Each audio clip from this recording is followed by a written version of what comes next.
Bismillah, alhamdulillah, wassalatu wassalamu ala rasulillah wa ala alihi wa sahbihi wa man wala. I think for the brothers that are intending to listen to the talk, we come a bit closer, inshallah. That's part of the etiquettes.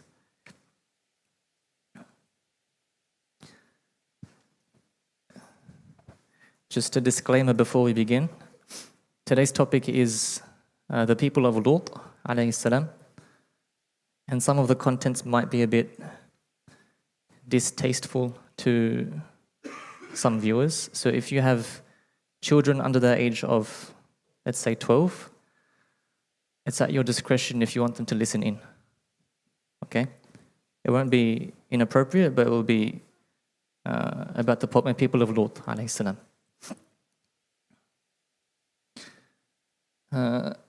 Firstly, something we have to make clear is that having a moral belief or a moral position towards something, or a moral stance towards or against something, isn't the same or does not equate to discrimination, okay?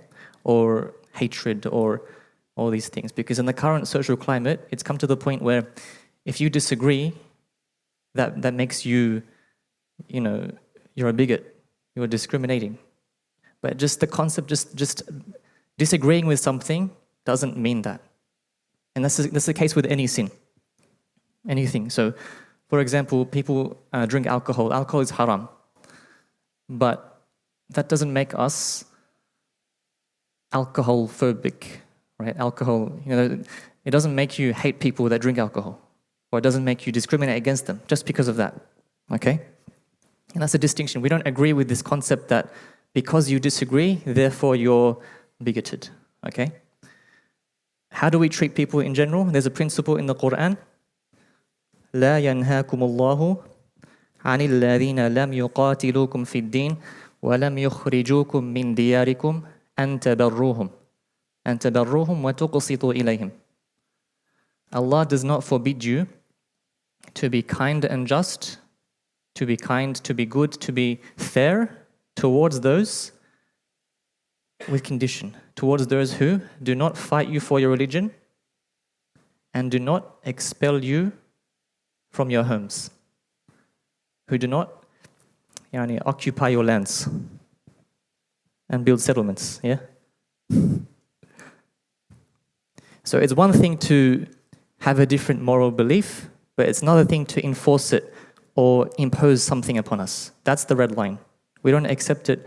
For example, if someone brings alcohol to the masjid, we don't allow that, okay? Or if someone's trying to spread this amongst us, we don't allow that, okay? But just having a different belief, we still treat people with kindness, with justice, with fairness, okay? Until that red line. So this month we've been speaking about the theme of the fall of civilization. And we've been through a few different stories of prophets in the Quran and the nations that they were sent to and what led to the downfall of their people and what the prophets preached to them. And to put it in sort of a summary or a concluding statement, what is it that leads or that causes the downfall of civilizations, of societies? There are two types of laws in the world. Two types of laws, or we can say, when we talk about what Allah wills, there's two perspectives to look at it. One is what Allah wills, in the sense that these are things that will happen. These are the natural laws, okay? The order that we see in creation. Okay, the orbit of the earth and the moon, the laws of physics, the laws of gravity, these are sort of natural laws. Allah has designed or given a value to these laws to keep the universe in its sort of consistency and order, in a systematic way. The other type of law, so the first one was the universal law, like al-kawniyya. The second type of law is shar'iyya. These are the laws that govern human beings, or that Allah has revealed for us And for these laws, there's a difference. We have the free will and free choice to submit or not. Regarding the creation has no choice. It submits to Allah's will. But for the human being, it's our choice whether we submit to Allah's will or not. And so the more distant we are from submitting to Allah's will, the more distant a society is, the more chaos there will be, the less order and consistency there will be in a society. There will be breakdown of structure, breakdown of families. We can see it now. Islam brings out the optimum state of the human being and the optimum state of a society through its social laws, through its political laws, economic laws, family laws, all these things. The one who created the world with all its natural laws and natural order is the same one who revealed the laws for the human being. So as long as we are consistent, as long as we submit to Allah's will, we are sort of consistent with the rest of creation that submits to Allah's will. And that keeps that order. And we've spoken about a few different things that led to the downfall of nations. We spoke about arrogance, we spoke about money and greed, loving the dunya. All these things are straying you away from Allah's will, what Allah wants from us. And that's what leads to the downfall.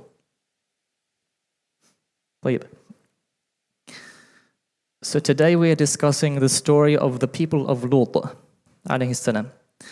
And this story is mentioned in the Quran in 9 different places, with a total of roughly 75 verses. And throughout these stories, it's a very every story has its is similar to each one. It goes through the same things, more or less. Okay, which means this it's a recurring theme in the Quran. It's repeated over and over again. It's not just a one-off. Okay, today we'll be discussing one of those passages in Surah Naml, verses 54 and 58. And I'll get Brother Adiyat to give us a recitation, inshallah. أعوذ بالله من الشيطان الرجيم ولوطا إذ قال لقومه أتأتون الفاحشة وأنتم تبصرون أئنكم لتأتون الرجال شهوة من دون النساء بل أنتم قوم تجهلون فما كان جواب قومه إلا أن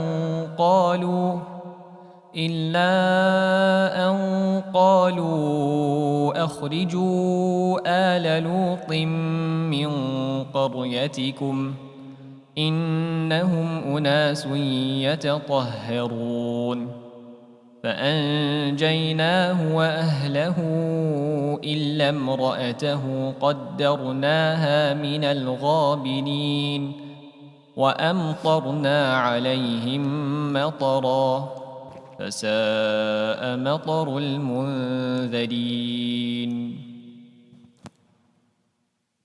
بارك الله فيك. So, وَلُوطًا إِذْ قَالَ لِقَوْمِهِ أَتَأْتُونَ الْفَاحِشَةَ وَأَنْتُمْ تُبْصِرُونَ. And Lut, when he said to his people, do you commit the immorality or that immorality while you can see? أَإِنَّكُمْ لَتَأْتُونَ الرِّجَالَ شَهْوَةً مِّن دُونِ النِّسَاءِ. Do you really lust over or after men instead of women? بَلْ أَنْتُمْ قَوْمٌ تَجْهَلُونَ.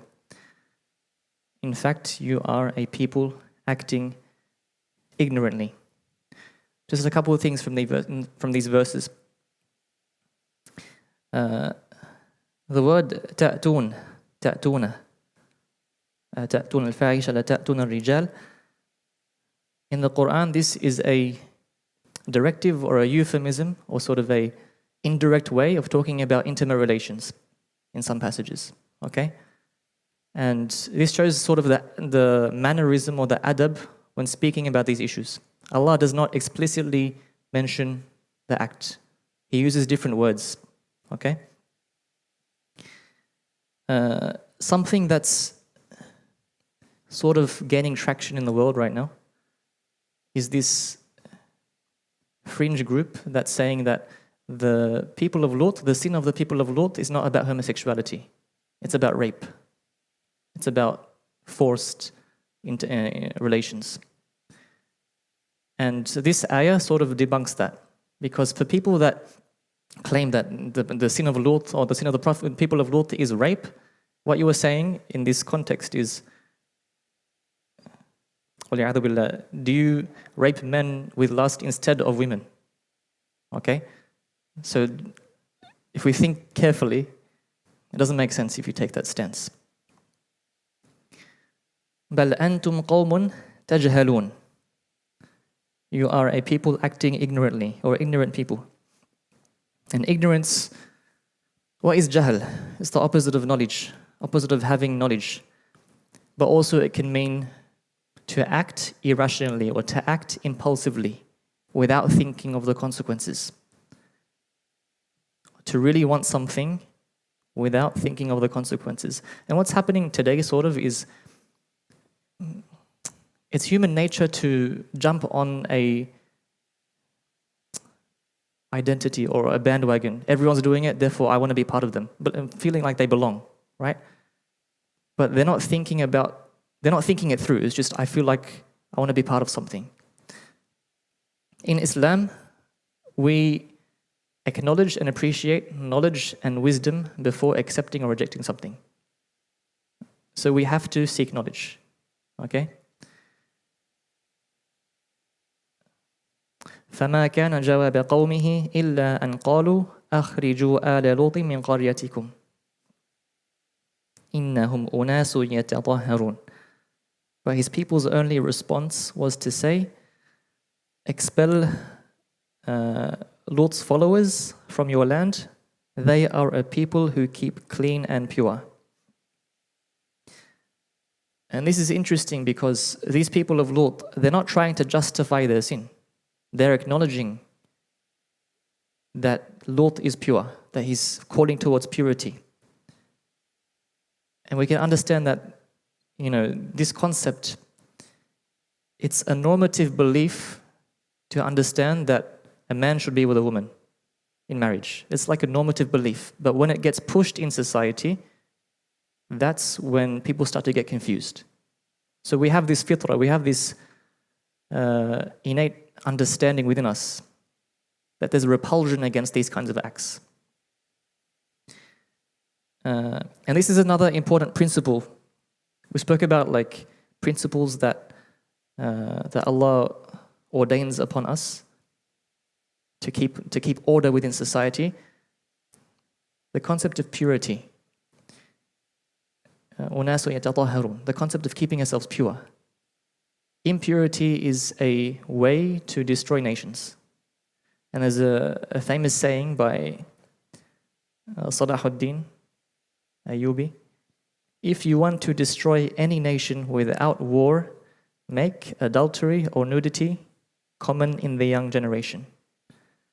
And what does this do? It impacts the structure of the family. It breaks down the family, it breaks down stability, it breaks down healthy relationships. Okay? When people look towards avenues that Allah does not accept. فَأَنْجَيْنَاهُ وَأَهْلَهُ إِلَّا امْرَأَتَهُ قَدَّرْنَاهَا مِنَ الْغَابِرِينَ. So we saved him and his family, except his wife, we destined her to be of the doomed. And Lut alayhi salam, his wife, did not partake in their sin. Something to note. She didn't partake in their sin, but what she did was support it, approve of it, allow it to happen, allow it to spread. And so this is sort of being complicit in the action. Okay? It's not enough to say it's wrong. allowing it to happen, allowing it to spread to the point that it affects our own communities, yeah, that makes us complicit. And part of the Prophet ﷺ was sent as a rahmah, rahmatul lil alamin, yeah, as a compassion or a mercy to mankind, to the point that he would grieve over his people. He would grieve over his people that they're not accepting. فَلَعَلَّكَ بَاخِعٌ نَفْسَكَ عَلَى آثَارِهِمْ إِن لَّمْ يُؤْمِنُوا بِهَذَا الْحَدِيثِ أَسَفًا. Compassion does not mean making people happy, necessarily. Something else to be aware of. Because sometimes helping someone towards goodness means perhaps making them upset in that moment.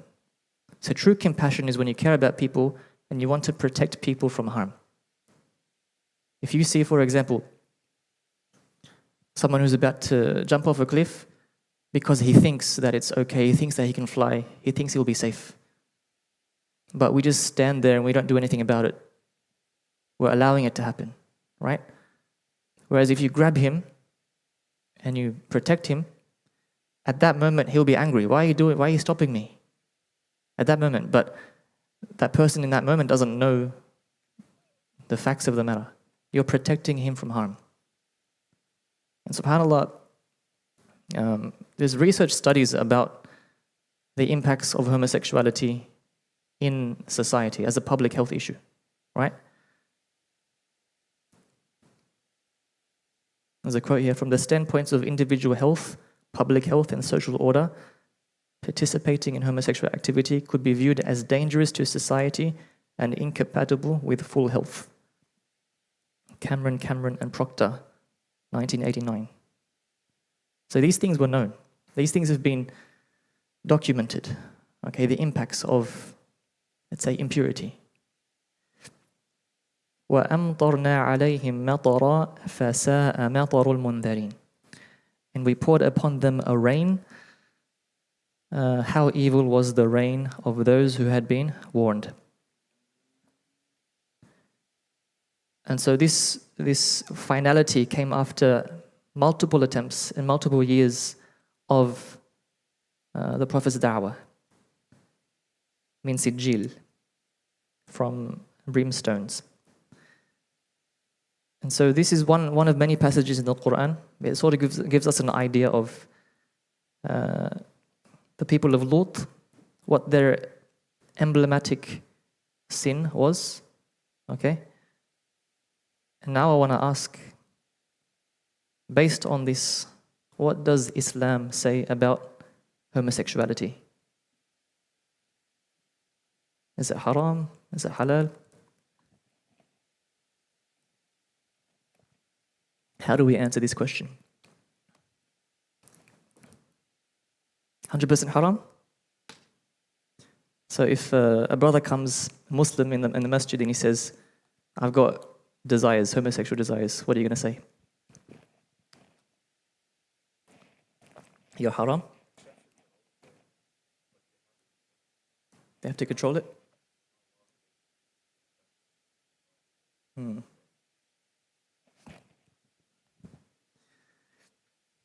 Any other takers?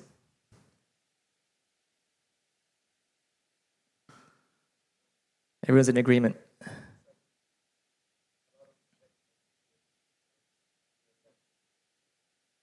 In what position?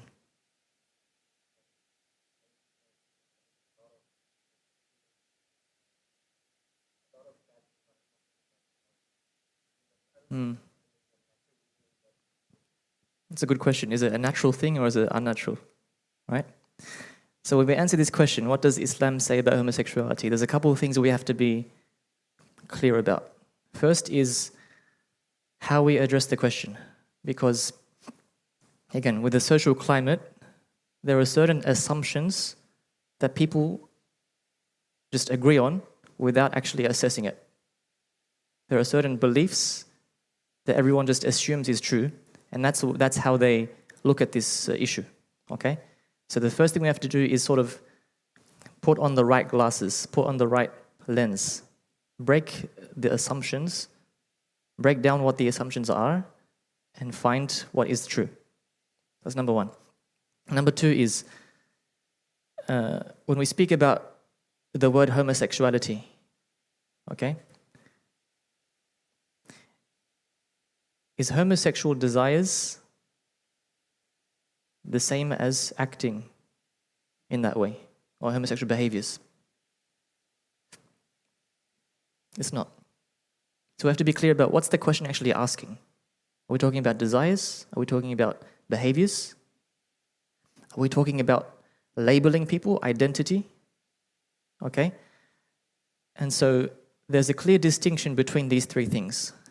Desires, like feelings and motivations and that kind of thing. Actions is a separate thing. Behaviors, what people do. And identity, what people believe themselves to be. Okay? And what's happened in sort of this post-colonial or post-sexual revolution Western society is they've conflated all these three things. If you have desires, if you have homosexual desires, therefore you are homosexual. Therefore you have to live that lifestyle. You have to act in that way. You have to be free. And they put it all together. So if you have desires, that means you have to act, and that means that's just who you are. We don't agree with that. We have to differentiate these three things. Desires are not actions. Actions are not your identity. Identity is not what you desire. So we can break this down one by one. What does Islam say about desires, about feeling a certain way? And before going into what Islam says, let's talk about what scientific research says, just for our sort of education, okay? Because the common belief and the common assumption is, I was born that way. Why would God punish someone if you're born that way? He was born that way. He can't change. That's an assumption. That's an assumption. Where's the evidence of that? There's a big gap between the public perception and what the scientific academia says. Okay, what the actual research says. Does it come from genetics? Is it something people are born with?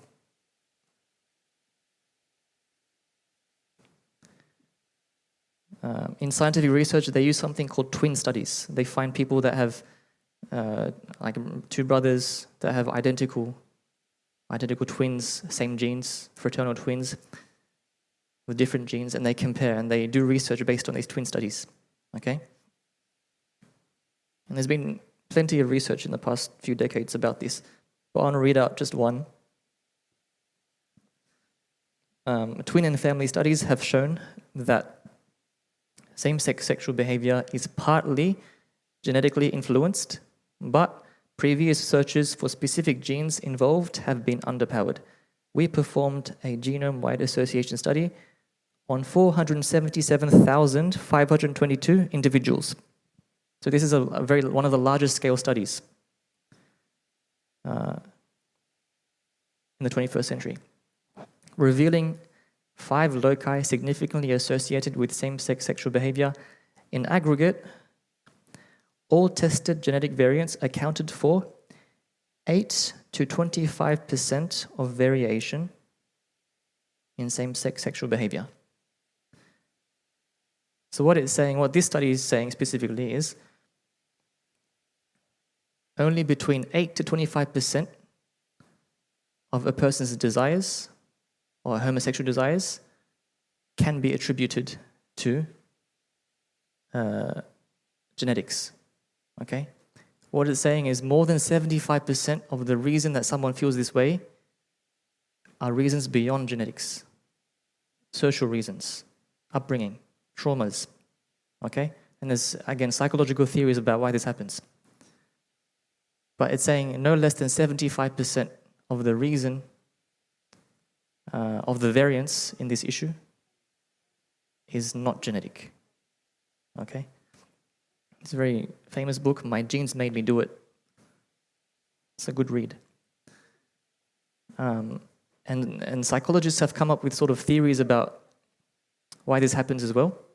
Again, psychology isn't a hard science, it's sort of theories and application and models.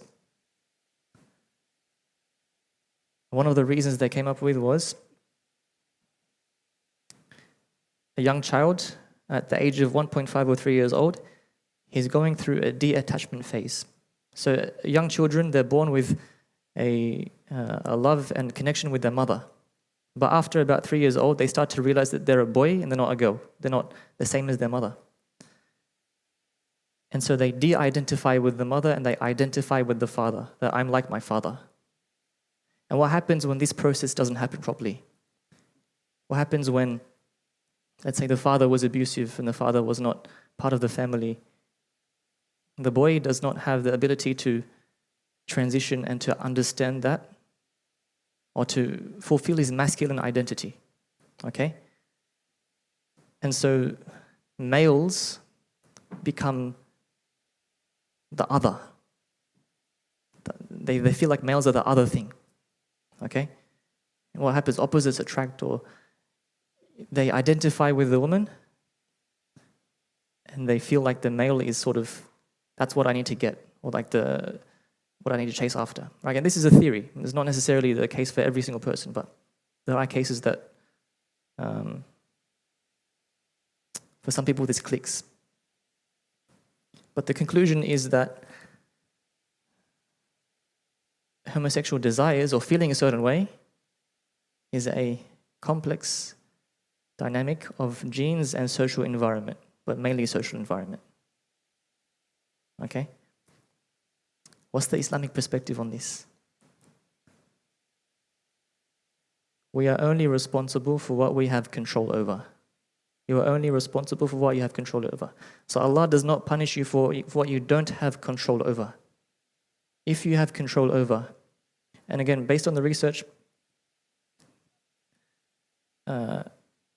you can adapt, or you can go through counseling, you can go through different methods to purify yourself, okay?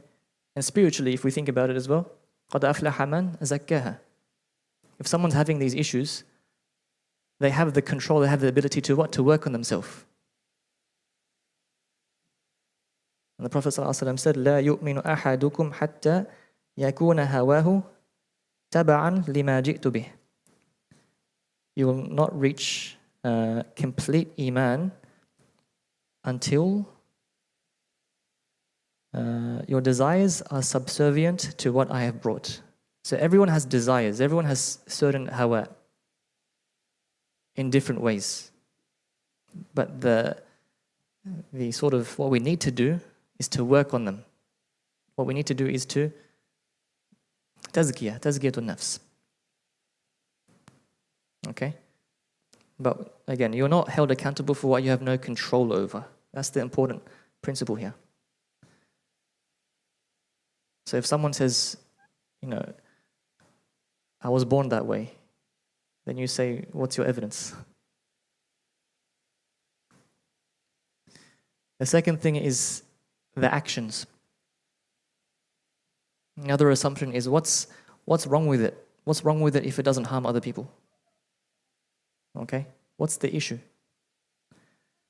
And this itself is an assumption.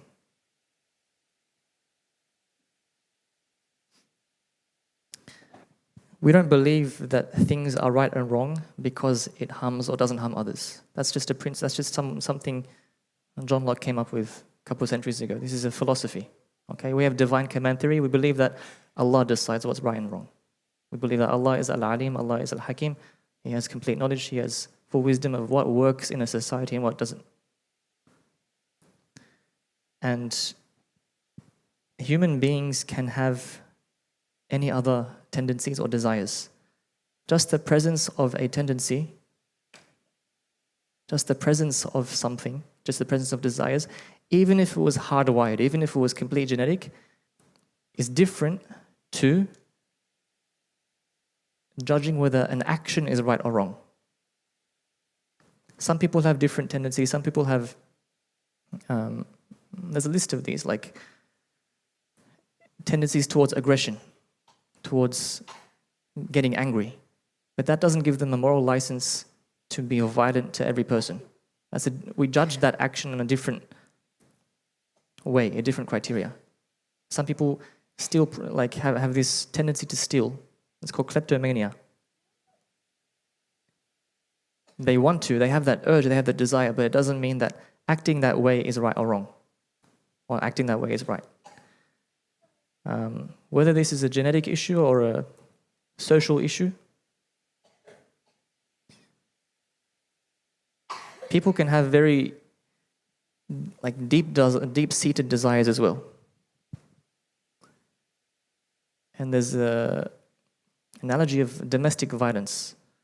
There's a much higher likelihood for people that experienced it when they were young, or when they saw their parents going through violence, or experienced child abuse when they're young. They are much more likely to perpetrate when they're older. Okay? So it's inbuilt, it could be inbuilt in them, but that doesn't mean it justifies it. It means they have to work on themselves. Okay? Islamically, the action, it's called liwat. The actual intimacy between man and man is a major sin according to all madhahibs. All madhahib. And finally,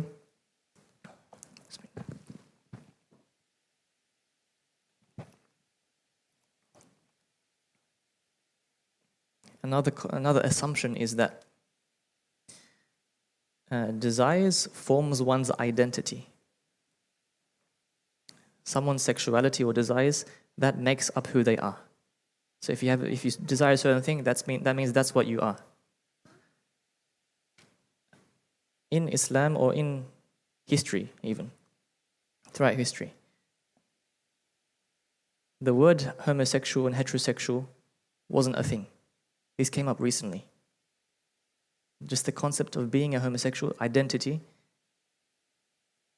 it was not a thing until the late 1900s. Okay, this is something that came up. There is no concept of being homosexual in the Quran, or being heterosexual, or these kinds of things.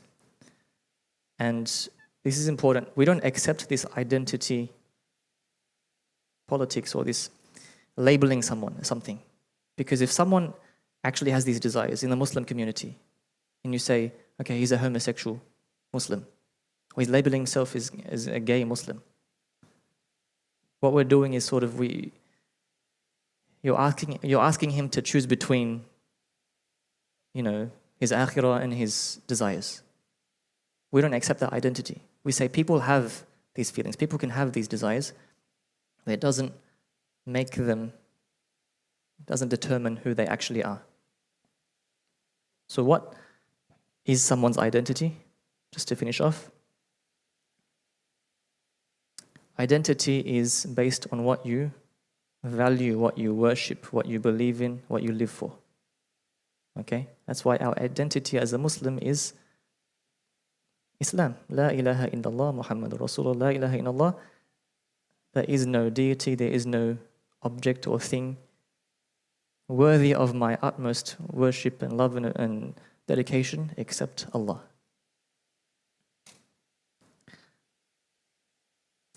So it's upon us to sort of avoid this, using this identity terms and LGBT and these things. طيب. We'll leave it there, inshallah.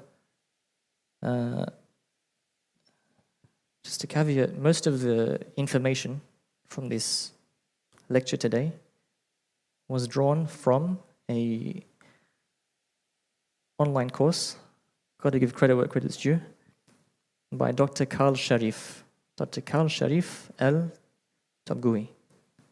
And he's come up with a brilliant, in-depth analysis of this issue in society in a much more articulate and detailed way. So if anyone's interested to learn more, it's available on, I believe, Sapiens Institute learning platform. طيب. سبحانك اللهم وبحمدك أشهد أن لا إله إلا أنت أستغفرك وأتوب إليك.